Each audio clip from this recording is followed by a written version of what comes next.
all posted on your Facebook page about the girls drowning. Why did you feel you needed to address it again? Well, because the extensive, unfortunate, just misinformation that's going on out there by a number of people with this false narrative, which is just nonsense. And so, when we put out those media packets, is that you all were provided with all of the video. But unfortunately, some media outlets only played one portion of one video of one deputy who happened to be on a perimeter, and it's very misleading. And some media outlets, in their captions, in their narratives, said that this calls into question, and people are calling into question whether the deputies went in the pond. And that's just wrong, because that was one deputy who was on a perimeter, who he never said was a deputy that went in the water, and there was probably well over 15 deputies out there. And people are saying, and then you've got some really irresponsible people who are writing articles and putting them all over social media, and Facebook's blowing up with it, saying that I lied and that we are not telling the truth about the deputies that went in. And the packet that we have has information in it, in reports that were written by the deputies who took their gun belts off, took their clothes off, and went in the water. Those deputies aren't lying, and they're in the investigative reports that you all got. If anybody take a chance to read them, they'd see that they're there. And then you got video on there that shows those same deputies walking around without their gun belts on, without their clothes on. And deputies don't just take their clothes off for any reason in the middle of the night at 4 o'clock in the morning. They took their clothes off because they went in the water trying to rescue those girls. So what's being promulgated out there is a false narrative and a flat-out lie. And we put that out there because there was so much of it being said to take that snippet and show there is video, if people care to look for it and watch it, that supports what we said. I don't think we need the video. If we've come to a point in this world where unless it's on video, it didn't happen, then that's sad. But to the extent that the video confirms what we said, that's why we put it out there. Now that video, I've read some of the comments, some of the people were saying, well, the deputies, they were kind of walking by all relaxed. They didn't look wet. They didn't look like they had been in the water. I don't care what those people say.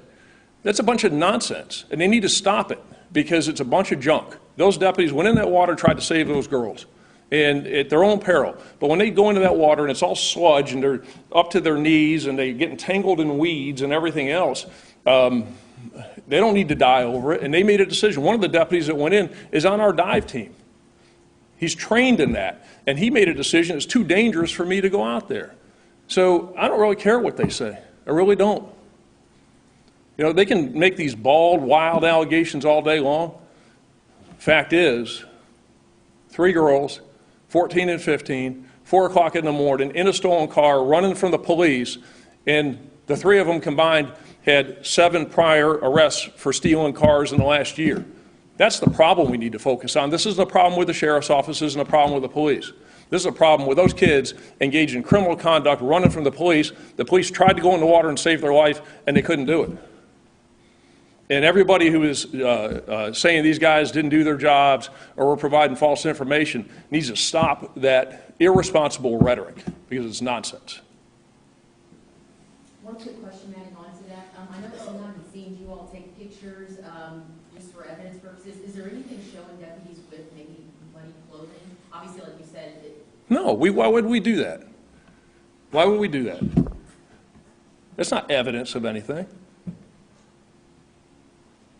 Why would we do that?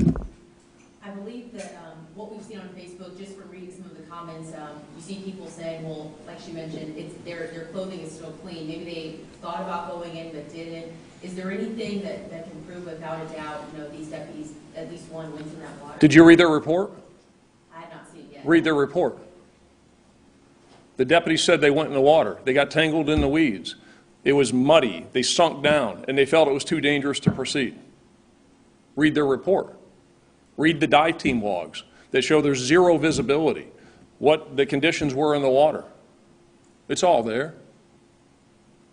If someone like the attorneys for those girls wanted to challenge what those reports and what was on the video, you basically are standing by what you guys said. That's the last straw, right? I'm done with it. There's nothing, they can challenge all they want, and you know, they're trying to in the media. They don't have any cause of action against us. They don't have a viable claim against us. They don't have anything other than this really irresponsible rhetoric and a false narrative that they decide to keep going. Why don't we worry about why these girls were doing what they were doing and try and prevent any other kids from going down that path? Let's focus on fixing the problem we have in Pinellas County with 2,800 stolen cars in a year and 1,500 of them coming out of the city of St. Petersburg. And all these kids, last Friday night, the Auto Theft Task Force in St. Petersburg, middle of the night, 1 o'clock in the morning, 5 kids, 13, 3 14-year-olds, and a 15-year-old. They're in a stolen car. They run from the police. Same story. They wreck. They get out, they run. K-9 chases them down.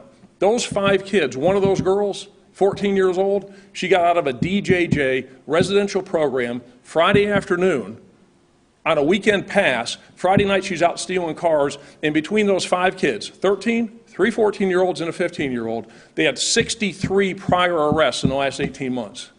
That's what we need to be talking about. And people need to stop saying that these deputies didn't do their job. These deputies did their job. That's a problem. Same night up in Clearwater, the same night. 4 kids in the city of Clearwater, stolen car, 14 and 15 years old. Between them, 25 prior arrests. Saturday night into Sunday morning this week, St. Petersburg, 15-year-old. In the last year, he's been arrested 15 times, 5 of them for auto theft. That's the problem.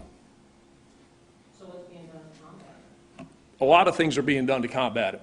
The Auto Theft Task Force, and we're putting together an initiative to go out and deal with these kids, the highest recidivists, and we had meetings on it this week, and there's a lot of action being done by law enforcement, and as we put it together, we'll announce it at the right time. But we are working on it, and we're moving forward.